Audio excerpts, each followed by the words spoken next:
É Cristo chamando, chama por ti e por mim. Hoje, 7 de setembro, uma data cívica histórica da nossa independência.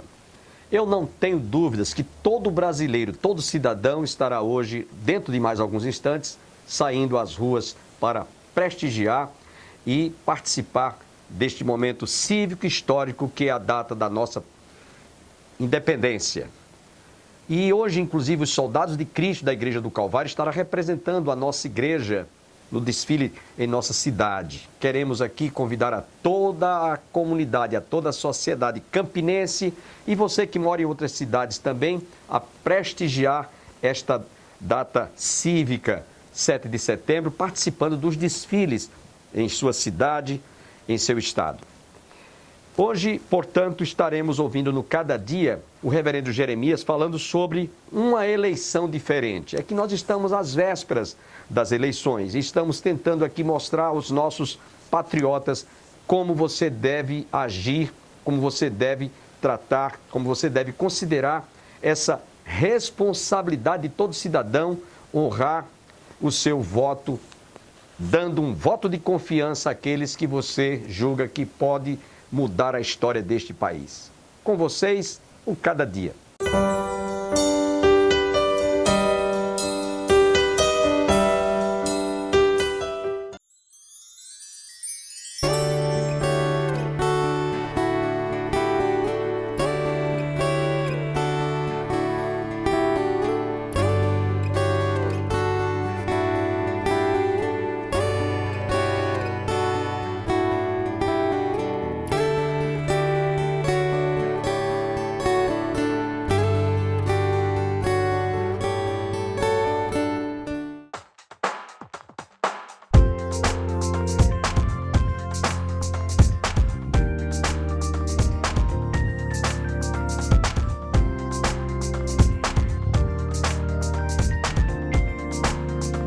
Cada Dia.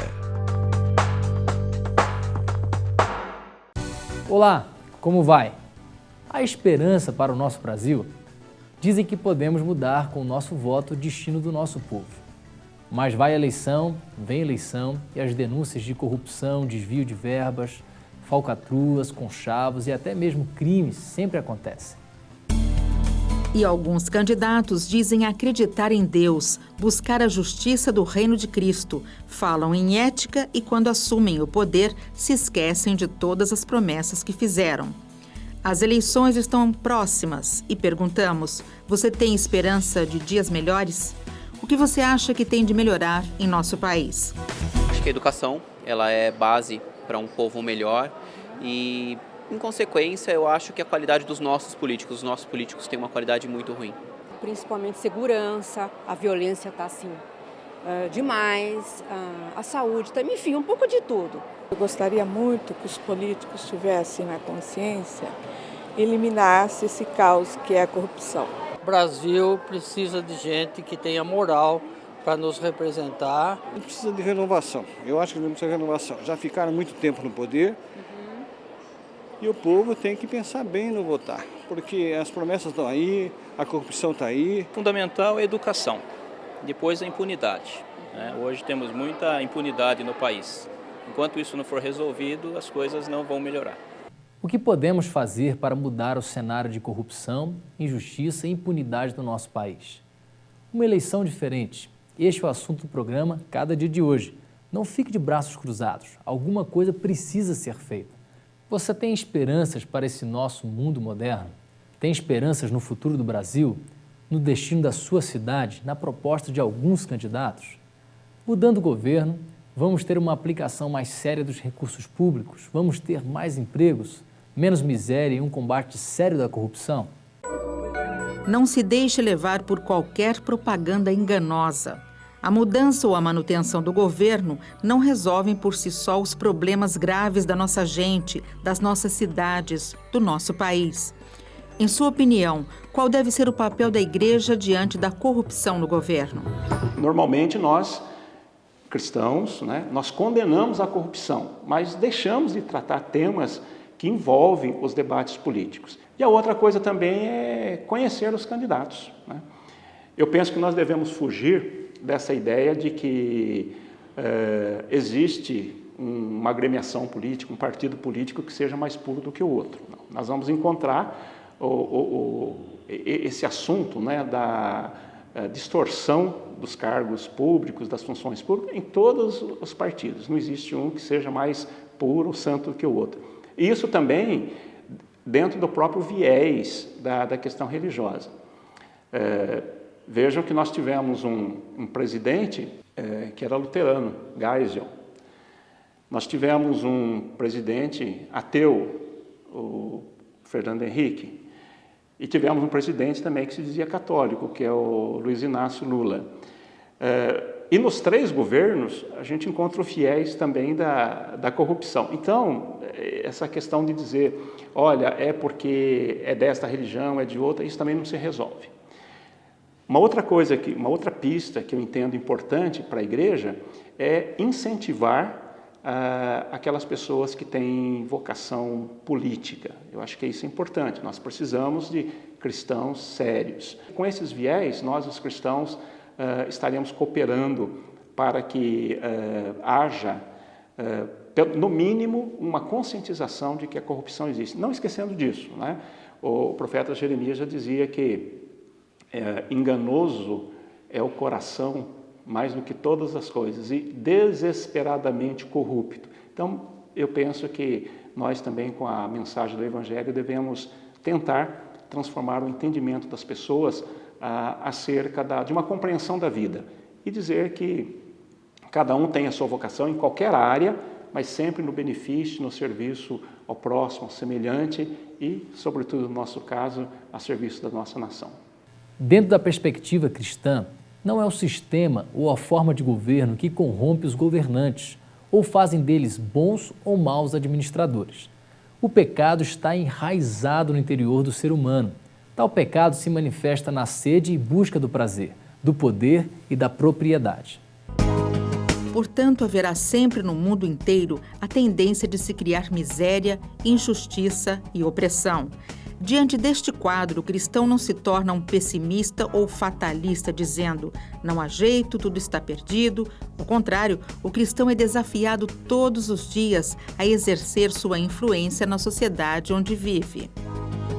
O presidente é uma função de poder executivo, assim como o governador. Então, eu poderia juntar os 2 candidatos a governador e presidente, são do poder executivo. O que eles têm que fazer? Eles têm que implementar políticas, têm que realizar obras e têm que atuar sobre aquilo que o eleitor está pedindo que se faça. Então, eles são os cargos mais importantes, mais evidentes na política, mas também temos os outros cargos que são deputado estadual, deputado federal e senador, que são legisladores. E os legisladores têm a função, obviamente, de produzir leis, de gerar novas orientações para o presidente e governadores implementarem. E, além disso, os senadores, deputados federais e deputados estaduais são fiscalizadores do executivo. Então, eles são obrigados a acompanhar o que o presidente e os governadores estão fazendo e, em caso de desvio de função, condená-los. Sua participação consciente e responsável é instrumento de mudanças. O cristão é desafiado a ser sal e luz do mundo. É desafiado a ter fome e sede de justiça. Jesus disse: Bem-aventurados os que têm fome e sede de justiça, pois serão satisfeitos. A justiça agrada a Deus mais do que um ritual religioso. Por isso, quando a injustiça prevalece, o nome de Deus é denegrido e ultrajado. E quem é filho de Deus deve zelar pela justiça, para que a injustiça não se espalhe, não estenda seu campo de ação. Ter fome e sede de justiça não é fazer justiça com as próprias mãos, mas confiar e esperar e viver os princípios de Deus todos os dias. Isso não significa ficar de braços cruzados. Sozinhos não poderemos resolver os casos de injustiça, opressão e desigualdade que atingem tantas pessoas. Mas, ao agir corretamente, ao interferir e lutar para que a justiça seja feita em nossa casa, em nosso trabalho, em nosso bairro, tal esforço se somará ao de tantos outros que amam a Deus e buscam a justiça. Se a justiça de Deus já alcançou em Cristo Jesus nossas vidas, é hora de mostrar com nossa conduta a justiça que Deus requer do governo, das instituições e das pessoas. Para uma participação responsável nas eleições, é preciso conhecer o momento político. É preciso estar informado para que você possa fazer valer o seu voto. O senhor lembra quem votou na última eleição? Não lembro, é porque 5, né? Na hora a gente passa em branco. Já sabem quem votar? Não sei.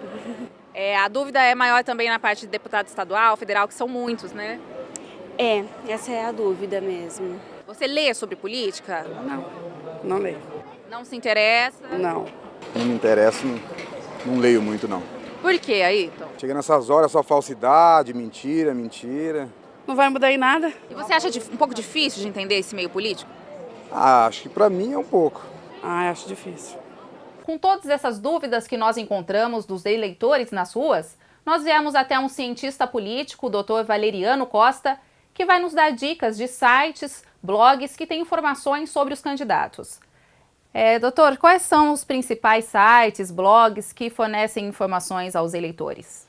Bom, a gente tem 2 tipos de sites e blogs. Tem os sites, blogs de informação em geral, que são produzidos por jornais, são produzidos por militantes, por jornalistas, e tem blogs de jornalistas individuais e tem blogs de militantes ou de cidadãos normais que acompanham política e informam muita coisa sobre a eleição. Do TSE, o que ele fornece para o eleitor de mais importante? Uma das coisas mais interessantes do Tribunal Superior é o programa chamado Divulga Candidato.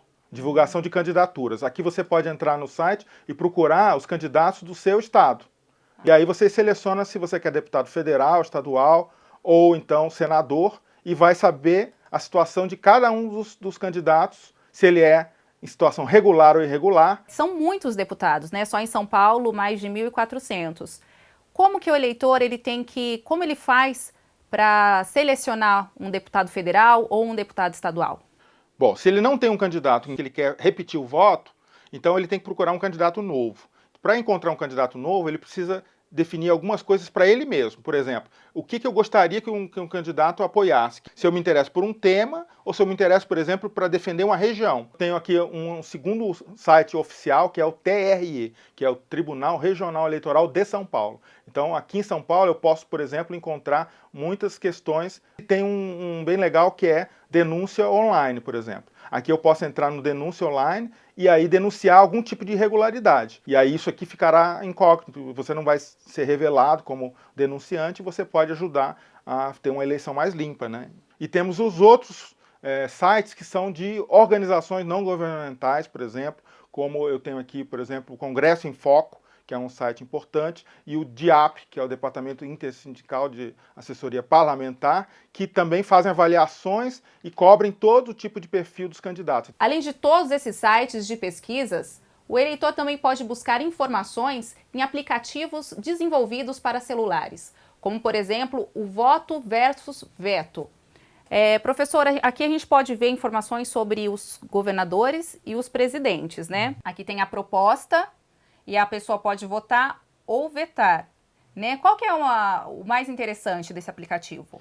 Bom, é a questão central da política, que você tem que avaliar os candidatos pelo aquilo que eles propõem se fazer, não pela cara do candidato, porque isso pode enganar muito. Então, se ele tem uma proposta que você apoia, você registra como voto, né? E se você tem uma proposta que você não apoia, você registra como veto. Então, isso vai criando um ranking de preferências, facilita que o eleitor tenha uma posição a respeito dos programas, das propostas dos candidatos. Depois, na soma geral de vetos e votos, você vai ver o ranking dos candidatos preferidos por esse critério. Depois você tem que colocar outros critérios em avaliação, mas esse é um critério muito importante, que é saber o que o candidato está propondo, confiando em que a proposta dele vai ser implementada, você tem uma avaliação objetiva entre os candidatos. Isso é uma coisa muito importante.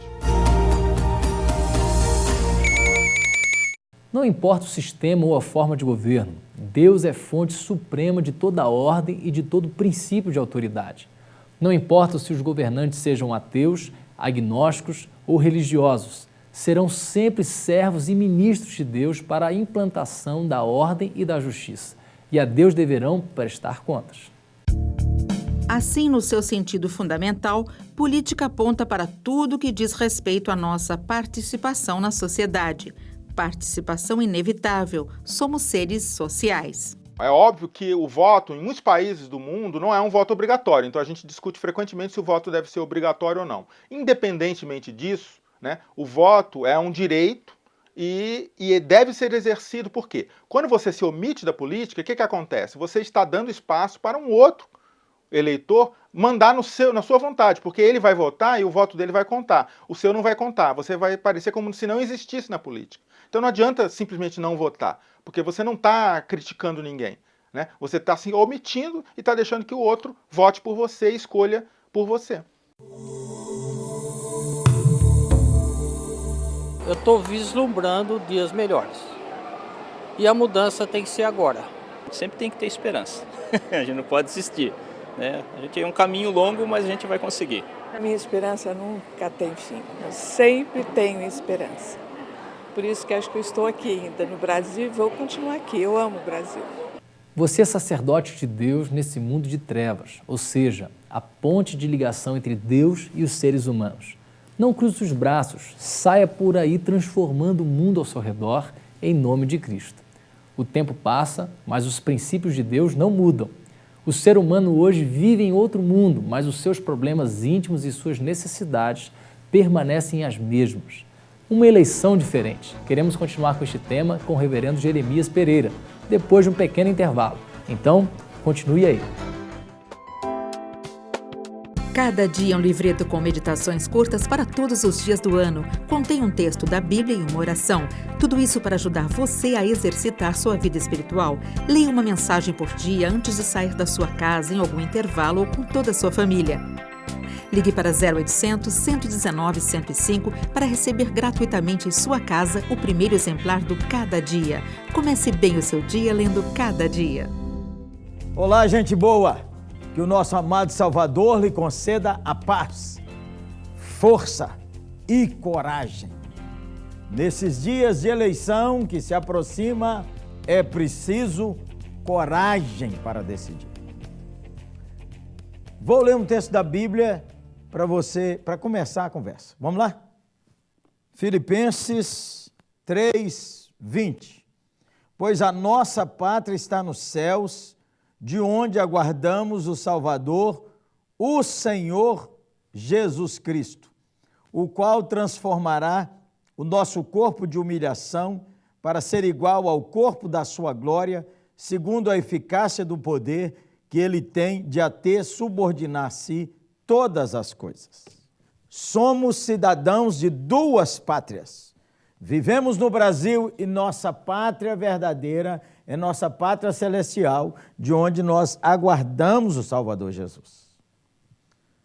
Na pátria celestial entramos pela fé através do sacrifício de Jesus, que morreu na cruz e ressuscitou para a nossa salvação. E aqui na terra? Aqui na terra, nós vivemos nessa pátria que é dirigida pela política. Tem muito crente que diz que política é coisa do inferno. Crente não mexe com política. Mexe, sim, senhor. Se nós não soubermos votar e não tivermos coragem para votar, os ímpios tomarão conta e tornarão a corrupção mais e mais e mais alastrante nesse país. É claro que nós sabemos que o pecado afetou estruturalmente o planeta. E que nossa expectativa é que o Evangelho de Jesus transforme as pessoas. E que esse mundo só será plenamente restaurado quando nosso Senhor Jesus vier. No mínimo, nós temos que atrapalhar o trabalho do diabo. E nós temos que ser instrumentos de tornar essa sociedade melhor, um pouco mais justa e mais honesta. Então, é época de nós escolhermos os nossos representantes. Muita gente só pensa na eleição do presidente ou da presidenta. Mas os deputados federais e os senadores são de vital importância. É o Congresso Nacional que define as leis do país. Se a gente votar de qualquer jeito para deputado e senador, nós podemos jogar o país numa confusão ainda maior. Como cristão, servo de nosso Senhor Jesus Cristo, ou gente que teme a Deus e respeita as Escrituras, eu quero dar algumas sugestões. Que você pense em votar em candidatos cujas ideias e propostas se harmonizem com a santa e eterna palavra do Senhor. Quero dar 6 lembretes para que você pense neles, medite neles. Você é independente, claro. E eu quero que você pense sobre esses lembretes para você saber escolher bem em quem votar. O primeiro lembrete é esse: somos pela vida e pela família. Nós somos contra o aborto. Nós somos a favor do casamento monogâmico e heterossexual. Nós somos cristãos que estamos contra a perversão moral desse país, a perversão moral das nossas famílias e contra todo tipo de pornografia, seja ele na internet, na televisão. Nós temos que ter voz no Congresso Nacional, no Senado, na Presidência da República, em todos os meandros da política que defendam valores da vida e da família. Segundo, nós somos contra a injustiça e a impunidade. Somos contra a corrupção, contra a fraude, contra o roubo do povo que usa colarinho branco. Você precisa olhar se o seu candidato tem a ficha limpa. Nenhum corrupto pode ser tratado como herói por um cristão que tem o temor de Deus. Somos pela família, somos contra a impunidade e a corrupção. Terceiro, somos pela liberdade de expressão e de culto. É como está na Constituição de hoje. Todo mundo tem o direito de pregar e defender sua fé. Nós não podemos viver num país em que as leis são feitas para proteger certas ideologias ou minorias, essa ou aquela. Que se pregue quem queira pregar o que quiser, sem que cerceie a liberdade de cada cristão no Senhor Jesus pregar o Evangelho como ele crê e como a Bíblia revela. Quer pregar diferente? Pregue diferente, vamos pregar. E aí, então, cada pessoa vai escolher que rumo vai seguir, mas não o Estado cercear nossa liberdade de expressão e de culto. Pense bem ao saber em que candidato você vota. Defendemos a propriedade privada. Exatamente. Nós não concordamos que alguém invada a sua casa e diga que agora é meu. O que é isso? É claro que nós precisamos de ter uma melhor distribuição, especialmente das terras que estão ociosas. Mas isso é uma coisa. Outra coisa é invadir propriedades produtivas e detonar tudo e ninguém fala nada. Então nós precisamos de políticos que olhem por isso. Olhem para defender o pobre, olhem para defender o empresário, olhem para defender o microempresário, ore também pelas coisas públicas, com honestidade, com bom senso e com zelo. Quinto, nós somos pela distribuição justa de riquezas. No nosso país precisa melhorar, claro que precisa melhorar. A distribuição de riquezas tem a ver também com a tributação. Então, nós precisamos de legisladores que pensem dar oportunidades iguais a todos, iguais ao que nasceu no berço esplêndido, na riqueza e também ao que nasceu na pobreza. Como é que nós temos leis que possam direcionar o nosso país? Se você olhar bem seu candidato, ele tem uma proposta lá, ele precisa defender isso. E, em sexto lugar, nós somos contra a violência e a arbitrariedade, seja ela de minorias organizadas e politizadas, sejam elas do Estado, sejam elas de bandidos, sejam elas até de pastorados. Somos contra a violência e a arbitrariedade. Nós queremos um ambiente onde haja segurança, onde as coisas sejam feitas, em primeiro lugar, com temor a Cristo e em consideração ao próximo. Olhe bem seus candidatos. Veja bem como é que esses candidatos estão fazendo sua conduta, os que querem a reeleição, e os novos que estão chegando aí, qual a conduta dele? Olhe, examine, veja. Você precisa ter consciência de quem você está votando. Deixa eu dar 3 sugestões finais. Primeiro, que você não vote em branco. Não vote em branco. Quando a gente vota em branco ou anula o voto, nós favorecemos a impunidade. Favorecemos a injustiça. Segunda coisa, não deixe ninguém obrigar você a votar num candidato. Pastores não podem vender o voto de sua comunidade. Nem padres, nem ninguém. A pessoa tem a liberdade de escolher em quem vai votar. Preste atenção. São dicas. Aliás, essas dicas foram inspiradas num texto ótimo de meu amigo, pastor Aloísio, pastor da Videira, lá da cidade de Goiânia. Parabéns, viu, pastor Aloísio?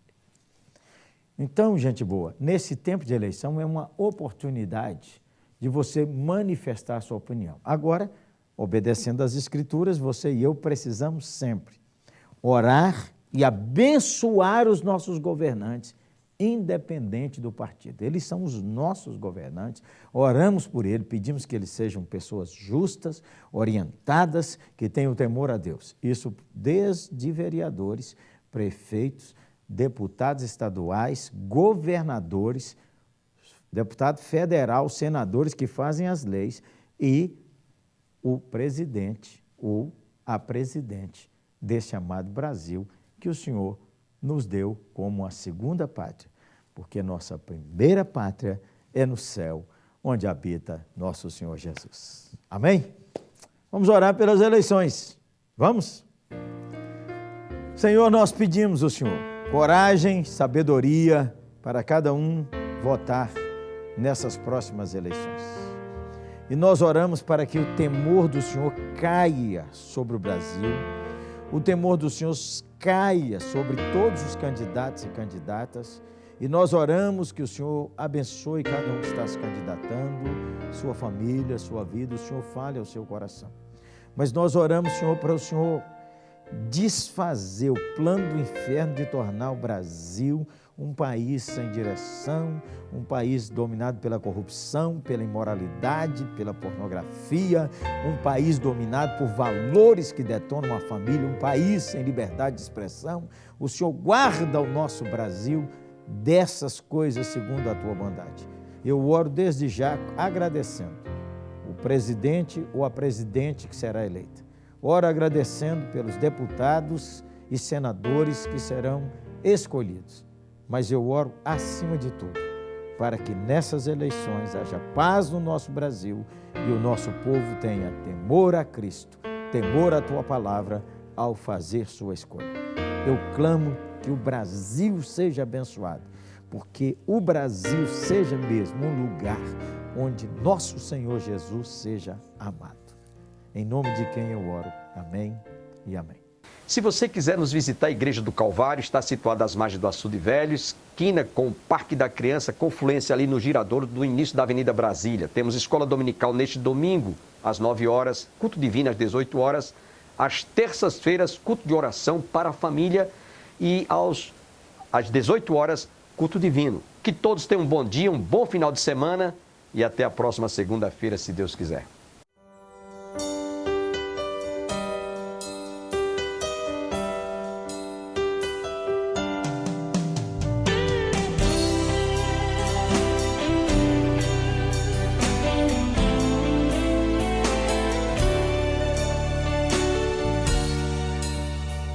Manso e suave é Cristo chamando, chama por ti.